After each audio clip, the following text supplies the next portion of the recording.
पहले ये दास जब सर्विस करता था तो भक्ति तो सन 1988 से प्रारंभ हुई थी। 1994 में मेरे पूज्य गुरुदेव ने इस दास को या मजदूरी दे दी कि बेटा तू सत्संग किया कर और नाम दिया कर, प्रचार कर परमात्मा का। तो 6 वर्ष दास पहले सर्विस भी करता रहा, अपनी ड्यूटी अपना भक्ति भी करता था, और जैसा भी कोई भक्त आसपास मिलता था उसको परमात्मा के विषय में जानकारी देकर के अपने गुरुदेव से उपदेश दिलाया करता था। क्योंकि बगैर आज्ञा के कोई नाम दान करते हैं और नकली गुरुओं से आज्ञा लेकर करते हैं, वो दोनों ही महापापी हैं, अपने भी जीवन को व्यर्थ कर रहे हैं और साथ में उन श्रद्धालुओं को भी गुमराह करके पाप के भागी बनते हैं। तो ये दास कभी भी उपदेश नहीं देता यदि आज्ञा ना होती। अपनी नौकरी 2 रोटी का धंधा कर रहा था और साथ में अपनी भक्ति भी किया करता था। मुझे कोई आवश्यकता नहीं थी किसी प्रकार की, कोई प्रभुता की या गुरु बनने का कोई शौक नहीं था। ना हमारे दादा ने करी, ना परदादा ने करी, ना बाप ने करी कदे, या इस तरह की क्रियाएं। अगर हम कोई ये सोचा कि हमारा दादा लाई धंधा था कोई, इसलिए बकवाद करने लग गया, दुनिया को भ्रमित करता हूँ, नहीं। ये तो हम तो मजदूर आदमी थे, अपना करके खाया करते। हमारे माता पिता दोनों किसान थे, अपनी खेती बाड़ी करते थे, मजदूर हम पढ़ा दिए, हम सर्विस करने लगे, अपनी वह धंधा कर रहे थे, बाल बच्चेदार थे। परमात्मा का आदेश हुआ और कहा बेटा मैं तेरे साथ रहूँगा। गुरुदेव ने कहा था तू अकेला मत समझना, और ये एक शब्द कहा था उन्होंने कि विश्व में तेरे समान कोई संत नहीं होगा। अब उस समय तो हमें वो बात हुई लाग गई थी, गुरु जी ठीक है अब अपने बच्चा सभी सराहा करें, पर अब ये स्पष्ट होने लग गया भी कितना कोई ज्ञान की कैख है भी कोई ना किसी के पास, तो दया होगी परमात्मा की। कहते हैं साध वचन पलटे नहीं पलट जावा ब्रह्मांड, संत का वचन पलटा नहीं करता थे ब्रह्मांड उथल पुथल हो जाए। तो उस परम हमारे पूज्य गुरुदेव का आदेश था कि बेटा तेरे बराबर संसार में संत नहीं होगा। तो इस प्रकार ये ज्ञान जो है जब तक हमें यथार्थ रूप से प्राप्त नहीं होगा हम वैसे डले डोए हैं। एक बार ये दास सर्विस करता था रोहतक में, ऐसे चर्चा चला देता था बैठते ही, जब तक नाम देने का आदेश नहीं था।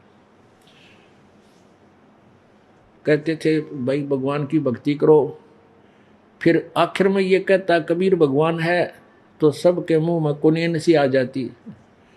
नो कहते वाह भाई वाह कमाल करते, कबीर भगवान बताओ देखो रे। कबीर तो एक कवि था, दुल्हा था, ये तो मजदूर आदमी था। फिर बात चल जाती, साथ मैं चुप हो जाता, फिर वो आप पर बांटन लाग जाते। एक कहता जी भाई तने संत तो देखे नहीं है, मेरे को कहता आपने संत ना देखे।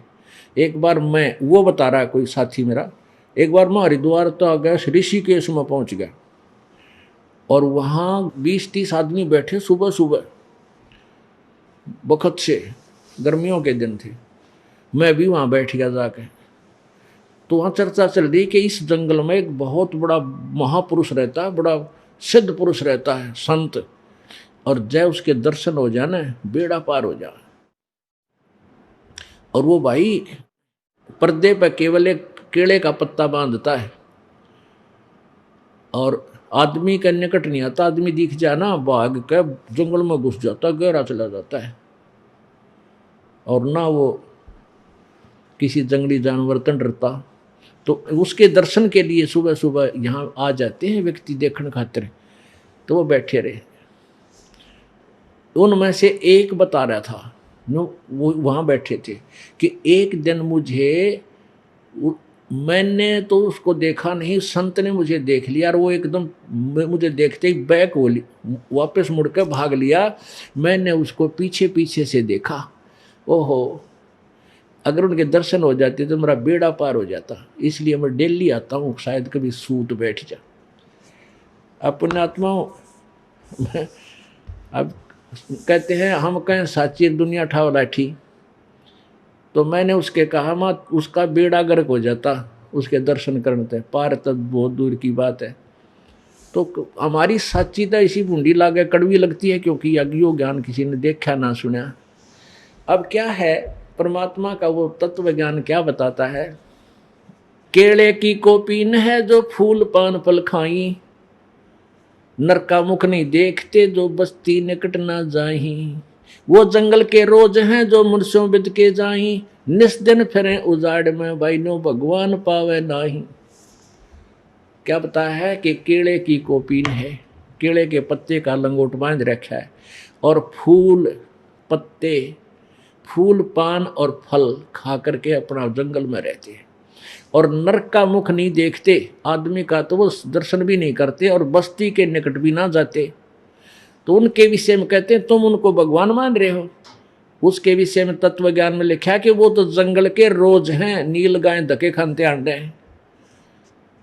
और जो आदमियां तो बेदक के बाजे हैं, वो मानस से शैतान है, वो तो पशु हैं, डर रहे हैं, मतलब डर के भाग रहे, जैसे नील गाय भाग गया आदमी देख के। वो जंगल के रोज हैं जो मनुष्यों बिद के जा, और तय निश्चिन फिर उजाड़ में नो भगवान पावे ना। ये विधि नहीं है परमात्मा के पाने की, ये व्यर्थ है। करुआ और कोपीन लिए जो बनखंड गुफा बनावे हैं, खुदा कुत्ती घट में दूती ही फिर गृह द्वार आवे हैं। यो भी बैदा है बैदे से भेद अलैदा, यो भी बैदा, बैदा क्यों जाना हम सतगुरु बैठे नो जाना। काशी और प्रयाग महोदी जगन्नाथ कुंजावे हैं, लोहागर और पुष्कर पर से द्वारका दाग दगावे हैं। ये भी बैदा है, व्यर्थ है। अब गया जी में पिंड भराने जावे हैं, पिंड भरवाने के लिए। ऐसे ही काशी में, प्रयाग में, लोहागर में, पुष्कर में, द्वारका में परमात्मा कहते हैं कि तुम पिंड क्यों भरवाओ भाई, कि उनकी भूत जुनी छूट जाएगी, फिर के बनेंगे, अभी देखी जाएगी, फिर वो गधे बनेंगे। भूत जुनी छूट गई तक के किला टूट गया, गधा बन गया। कहते हैं भूत जुनी जहां छूटे है ये पिंड प्रदान करंत, गरीबदास कबीर कहे भाई नो मिले नहीं भगवंत। अब भूत बने क्यों कर, जिनके पिंड भरवाने पड़े वो क्यों बने भूत, वह पितर क्यों बने, क्योंकि शास्त्र विधि को त्याग कर मनमाना आचरण किया। गीता जी अध्याय नंबर 9 के श्लोक नंबर 25 में कहा है कि जो भूत पूजते हैं वह भूत बनेंगे, भूतों को प्राप्त होंगे। जो देवताओं को पूजते हैं देवताओं को प्राप्त होंगे, जो पितर पूजते हैं वो पितरों को प्राप्त होंगे, और जो मेरी पूजा करता मुझे प्राप्त होगा, और उसकी पूजा करता उसको प्राप्त होगा। तीर तुपक तलवार कटारी जमदड़ जोर बधावे हैं, हर पैड़ी हर हेत न जाना वाजा तेग चलावे हैं। काटे शीश नहीं जल करुणा वो जग में साध कहावे हैं, जो जन उनके दर्शन को जावे उनको भी नरक बैठावे हैं। यो भी बैदा है बैदे से भेद अलैदा, यो भी बैदा, बैदा क्यों जाना हम सतगुरु बैठे नो जाना। एक समय हरिद्वार के अंदर एक कुंभ का मेला भरा, और उस कुंभ के मेले में परभी लगनी थी सुबह के समय।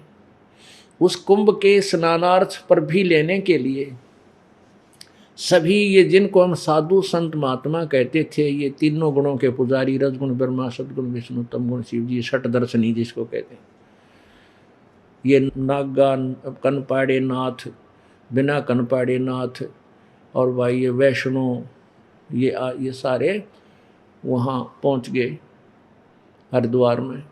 और वहाँ अपने अपने संस्था के अलग अलग, अपने अपने संप्रदाय में अलग जाकर रुक जाते हैं, इनके वहाँ इकट्ठे होते हैं।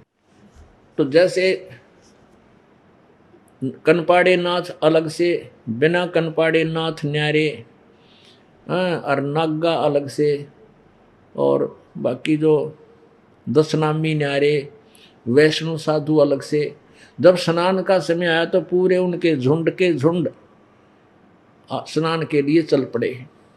सबसे पहले नागा पहुंच गए स्नान करने के लिए, जो बिल्कुल नंगे रहते हैं, भगवान शिव के पुजारी, तमोगुण शिव के पुजारी। और उन घर की पैड़ियां के ऊपर वो छा गए, स्नान करने के लिए तैयारी करने लगे। इतने में ये सतगुण के उपासक, विष्णु जी के उपासक वैष्णु साधु आ गए। वो कहने लगे, ओ नागाओ, तुम पहले स्नान नहीं करोगे, हम पहले स्नान करेंगे, हम सर्वश्रेष्ठ हैं, हम भगवान विष्णु के उपासक हैं, हम जो है सतोगुण हैं, तुम पहले स्नान तुम नहीं करोगे, पीछे आओ।